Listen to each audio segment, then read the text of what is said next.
At age 25, the creditors are calling me saying, hey, you told us the check was in the mail. I got pennies in my pocket. I got nothing in the bank. I'm behind on my promises. How come I get a telephone call 5 years ago and it's worth millions? I changed. I turned my life around. Life was not designed to give us what we need. Life was designed to give us what we deserve. We do not reap a harvest in the fall because we need it. We reap a harvest in the fall because we deserve it. Not necessarily from a moral standpoint. Of course, there are some moral laws as well, spiritual and moral laws. But just the basic laws that simply say if you wish to reap, you must plant. So jot this down. Reaping is reserved for the planters. And the reason they reap is because they deserve it. They're the planters. They deserve to reap. Interesting Bible phrase that says, if you keep knocking, you'll find open doors. Good phrase to jot down. If you keep knocking, you'll find open doors. Doors of opportunity. Doors of a chance to meet someone. Doors open for association. Doors open to find someone special. Doors open to find a unique business colleague. If you keep knocking, the phrase says, doors of opportunity are open to those who continually knock. So we don't find open doors of opportunity because we need them. We find them because we deserve them. Only those who knock deserve to find an opening. But the promise is, if you continually knock, you'll find doors of opportunity. It says, if you search, you will find. So make the note, it's good. Finding is reserved for the searchers because they deserve it. Now, at first they may have needed it. They now know that just needing it is not sufficient. But if they need it, now they must qualify for it. The reason why you're going to be blessed with good ideas this weekend is because you've come searching. You've gotten on an airplane to come searching. You got in your automobile to come searching. You got here searching. Now you're ready to receive. And for those who search, they will find answers. They will find plans, imagination to stir yourself into action for future benefit. So if you search, to find a good idea, you must go looking, go searching. You've got to go to church. You've got to go to class. You've got to go to the seminar. You've got to go to the library. You've got to go to the books if you wish to find. Rarely does a good idea interrupt you. Rarely. But if you will search, you will find. So we get not what we need, but we get what we deserve. It says if you ask, someone has an answer. If you keep asking, the answers belong to you, because by virtue of asking, you have qualified. So we don't get what we need, we get what we deserve. The mother on welfare should be taught in some small manner that hopefully she can begin deserving the welfare check. Not getting it because she needs it, but now starting to get it because she deserves it. If the welfare worker says to Mary, I brought a bucket of paint and a paintbrush, and the next time I come, if the door is painted and the fence here in front is painted, I give you the check for $450. Not that painting the door and painting the fence is worth $450. It's not worth that much, but it is the beginning of the process. So make that note. I want to begin the process of deserving. What would that be? What process should I begin engaging in to deserve good health, to deserve a good relationship, to deserve prosperity, to deserve an enterprise, to deserve the opportunity to build a city? What must I do to begin the process of deserving? So now the welfare worker comes back and the door is painted and the fence is painted.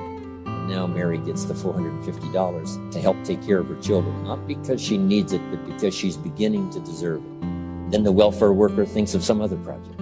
She said, Mary, if these weeds are gone and this little garden is cultivated, when I come back, now that the door is painted and the fence is painted, if the weeds are gone and this little garden is cultivated, you get the $450. And step by step, a new life is emerging, learning the process of deserving it, not just needing. We teach our children at home, right? Child says, I need $10. So that language doesn't work here. There's plenty of money here, and the vaults are full. But to say I need $10 is not how you open the vault. So the child says what? Wow, how can I get that $10 that I need? So here's what they learned to say. How could I earn $10? Now the vault opens up. Now the money starts to flow. How could I earn $10? What could I do to earn the money? Not to get the money because you need it. Maybe you need the money. All of us have needs. But here the key is to figure out how to open the vault, how to open the bank, how to open this unbelievable flow of resources to come our way. And here's the key: to deserve it. You can't walk out to the field and say to the field, I need a crop. Here's what the field says. Here's what the ground says. Who is this clown that brings me his need but brings me no seed? So jot that down. Take your seed to the marketplace, not your need. Don't disclose your need to the marketplace, only your willingness. We'll talk about that a little later today. Because the marketplace is not interested in your need, but they are interested in your seed. They're interested in your willingness to work. They're interested in your disciplines. They're interested in your eagerness. They're interested in your vitality and your work ethic. That's what the marketplace is interested in. Not your need, but your seed. We get what we deserve. Old Testament God says, if you'll move toward me, I'll move toward you. See, that's how you get those occasions to meet God. You must make the move. God could say, you don't move, I don't move. You say, well, that's arbitrary. Well, when you're God, you can make it that way. So, the law says, if you wish to receive. Now let's talk about enlightened self-interest. If you wish to receive. And we would call the wish to receive self-interest. But if it's enlightened self-interest, here's what it says. I understand that in order to receive, I must give. Receiving is reserved for those who give. Receiving is not reserved for those who need it. It's reserved for those who deserve it. We deserve the receiving by giving. In fact, there's an extraordinary phrase in this little context, and here's what it says. It's better to give than it is to receive. Now, the uneducated person would find that difficult to ponder. Why would it be better to give than it is to receive? So let me give you one of the better phrases for the day. Here it is. Giving starts the receiving process. So of course it's better to give. How much receiving do you wish? You must start the giving process.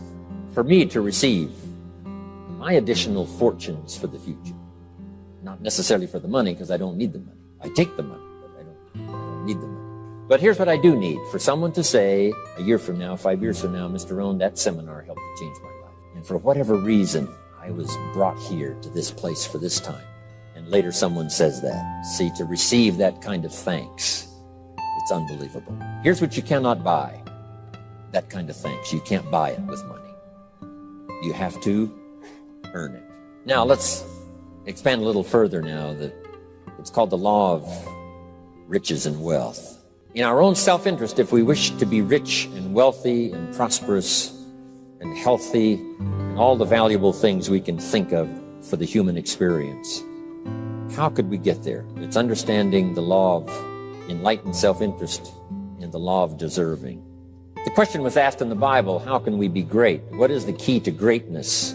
Great wealth, great return, great accolades, trophies to put on the mantle above the fireplace. How can we get great respect, great riches, great abundance for ourselves? How can we get that? And the answer was given, and here was the answer. Find a way to serve.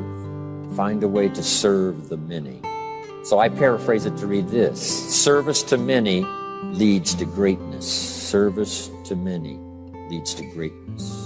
Someone says, well, about the best I can do is take care of myself. That's okay. Self-care, has its own reward, but it's very limited. Somebody says, I can't be worried about other people's problems. I got enough problems of my own. That's okay. Self-defense is okay. Self-preservation is okay, but it has a very limited reward. If you wish to change that into abundance, prosperity, and uniqueness, then here's what you must do. Help solve other people's problems. Help find answers for someone else, not just for yourself, but for someone else. Someone asked the question, how can I be ruler over many? How could I manage a lot of people? How could I be the leader of a vast movement or enterprise? Here was the answer. Nothing wrong with that wish. We call that self-interest of the highest kind. Wishing to be the manager, the ruler, wishing to be presiding over many people. Here was the answer. Be faithful when the amounts are small. Be faithful when there's just a few. Be disciplined when there's only a few. That starts to entitle you to someday be ruler over You say, well, if I had a big organization, I'd really run it with a strong hand and I'd be a fabulous leader. But I've only got a few and I don't know where they are. See, that's not going to work. If you wish to preside over riches, you must start when the amounts are small.